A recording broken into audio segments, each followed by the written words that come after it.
सूर्य के भीतर जो जल रहा था वो अब केवल उनके भीतर नहीं था। उस तेज की लपटें चारों दिशाओं में फैल चुकी थीं। धरती का जल सूखने लगा था, पवन थम चुकी थी, वृक्षों के पत्ते झुलस गए थे और जीव जंतु छाया की खोज में व्याकुल हो उठे थे। स्वर्गलोक में रोशनी थी पर उसमें राहत नहीं थी। देवताओं की देह तपने लगी थी, यज्ञ की अग्नि तक डरने लगी थी सूर्य से। चंद्रमा मंद हो गया था और पृथ्वी पर अन्न अंकुरित होना बंद हो गया था। ये वही तेज था जो जीवन देता है, पर जब असंतुलन में आ जाए तो उसी जीवन को निगल जाता है।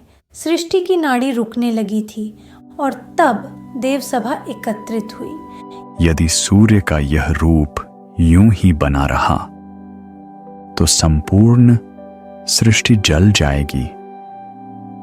हमें किसी ऐसे की जरूरत है जो इस अग्नि को दिशा दे सके, इस तेज को थाम सके।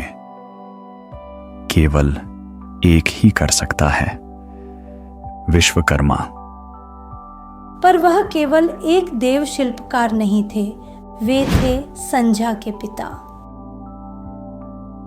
और तब विश्वकर्मा पहुंचे उस अग्निलोक में जहां न पवन चल रही थी न दिशा स्थिर थी, सिर्फ जलती हुई एक सत्ता थी, हे सूर्यदेव, आपका तेज अत्यधिक है जिससे संसार कांप रहा है। संज्ञा मेरी पुत्री है पर आज वो आपसे दूर है, आपके इसी तेज की वजह से। अब समय है इसको कम करने का। सूर्य मौन हो गए। उनकी पलकों ने पहली बार विनम्रता से झुकना सीखा।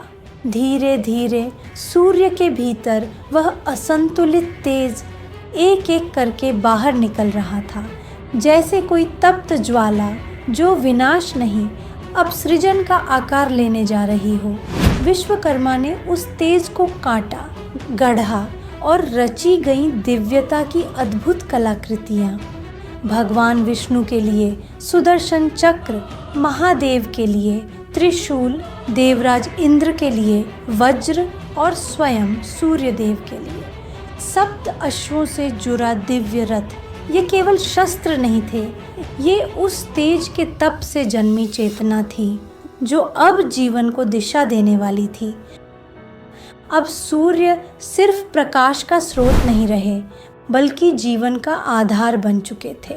अब वह तेज जो कभी रौद्र था अब जीवनदायी प्रकाश बन चुका था और यही था सूर्यदेव का नया रूप। और अब जब सूर्यदेव का अहंकार शांत हो चुका था, जब उनका तेज संतुलन पा चुका था, तो वे तैयार थे संज्ञा को खोजने के लिए, उनसे पुनर्मिलन के लिए, उस अधूरी कहानी को पूरा करने के लिए जिसे विरह ने रोका था और परिवर्तन ने नया अर्थ दिया।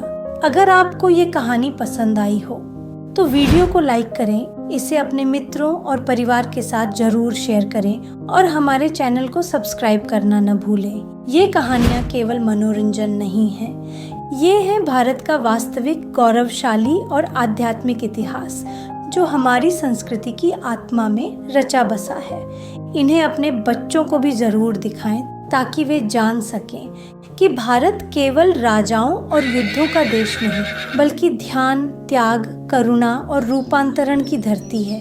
वो इतिहास जो किताबों में नहीं मिलता पर हमारे शास्त्रों की पौराणिक कहानियों में आज भी जीवित है। ये केवल कहानियाँ नहीं हैं, ये समय की परतों में छिपे वो सत्य हैं जिन्हें जानना हर भारतीय का अधिकार है।